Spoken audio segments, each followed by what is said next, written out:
본문 3장의 첫 시작은 유다의 여호사밧이 왕위에 오른 지 18째 해가 됐때 북왕국에서는 아합의 아들 여호람이 왕위에 올랐고 그가 12년 동안 다스렸다는 것을 알리고 있습니다.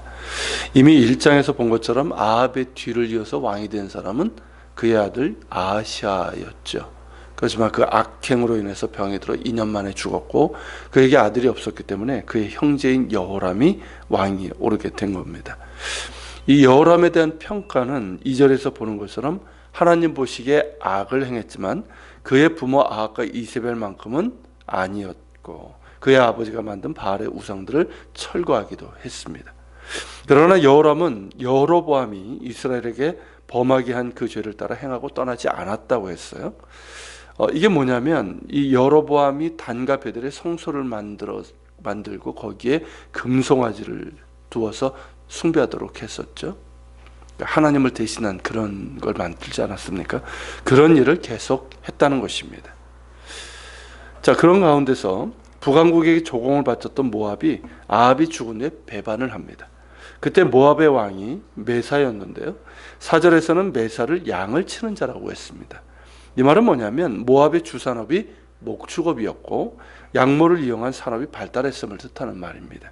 실제로 모압은 새끼 양 10만 마리의 털과 수장 10만 마리의 털을 이스라엘 왕에게 매년 조공으로 바쳤습니다.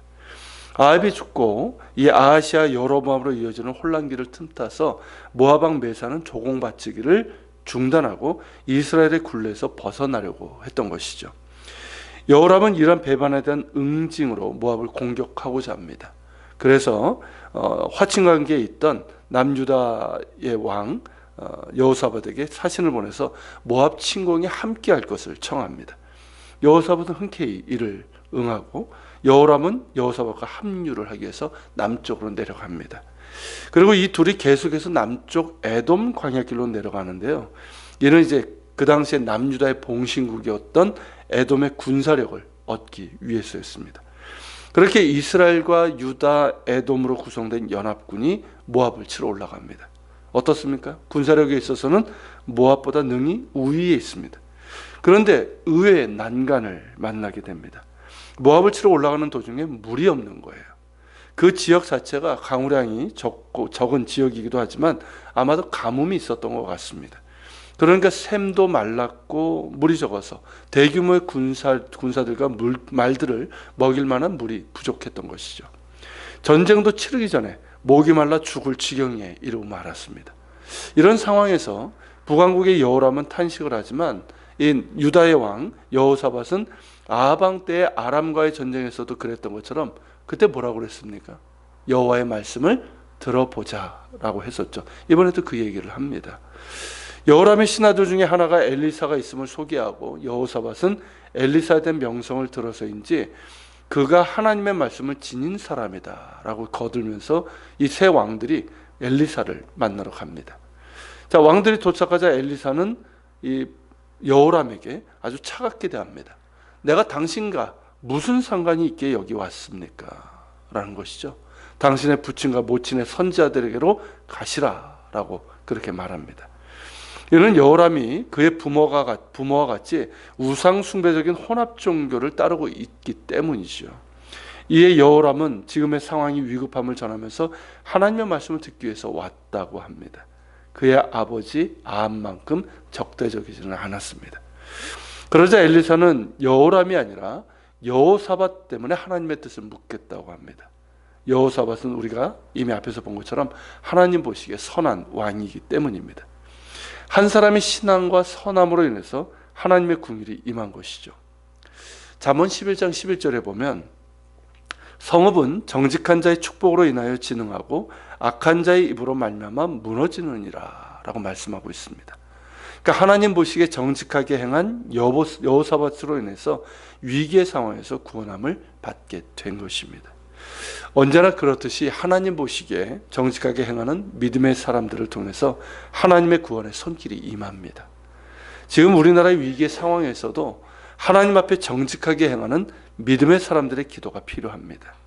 엘리야와 엘리사 때에 그들이 남은 자들이 되어서 하나님의 궁유를 구했던 것처럼 하나님께서 우리의 간구를 들으셔서 궁유를 베푸시기를 소망합니다.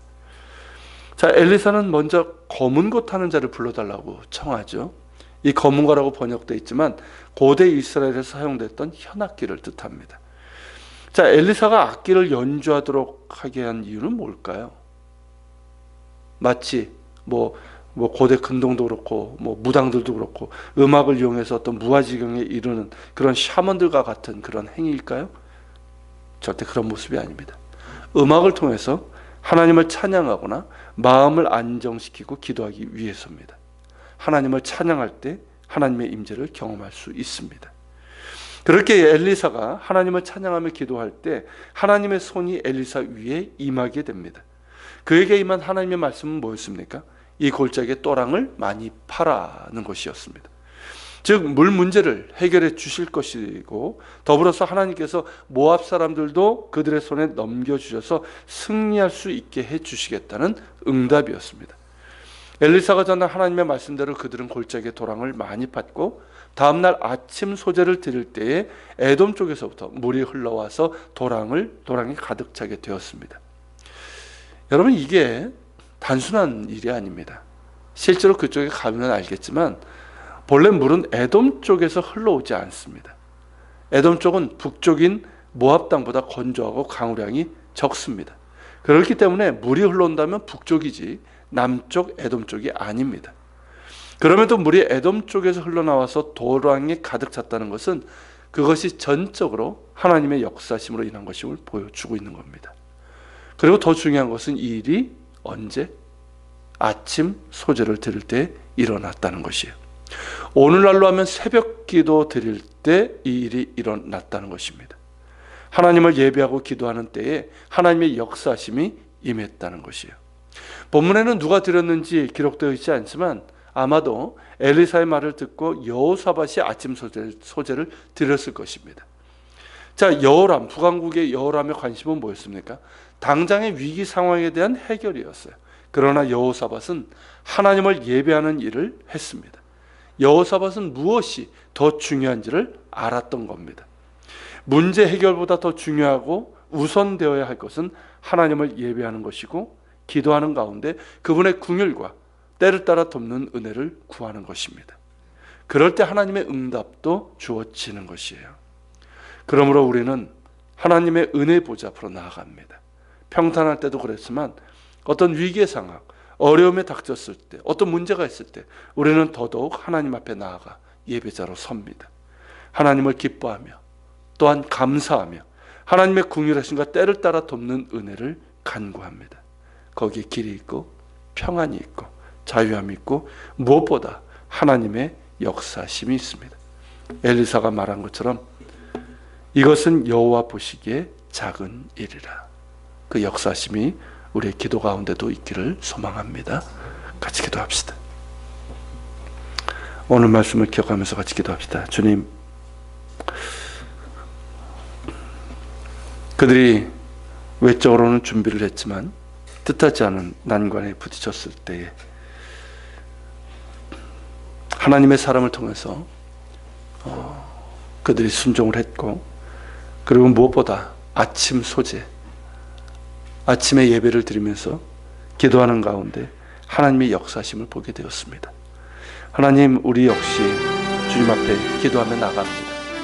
염려하고 걱정하기보다는 먼저 기도하고 하나님을 기뻐하고 감사하며 이렇게 주님을 신뢰하며 기도합니다. 주님, 우리의 기도 가운데 응답하여 주옵소서. 평안함을 주시고 자유함도 주시고 담대하게 하시고, 그리고 주님, 하나님의 역사심이 우리 가운데 있게 하여 주시옵소서. 우리가 기도하며 주님 앞에 나갑시다.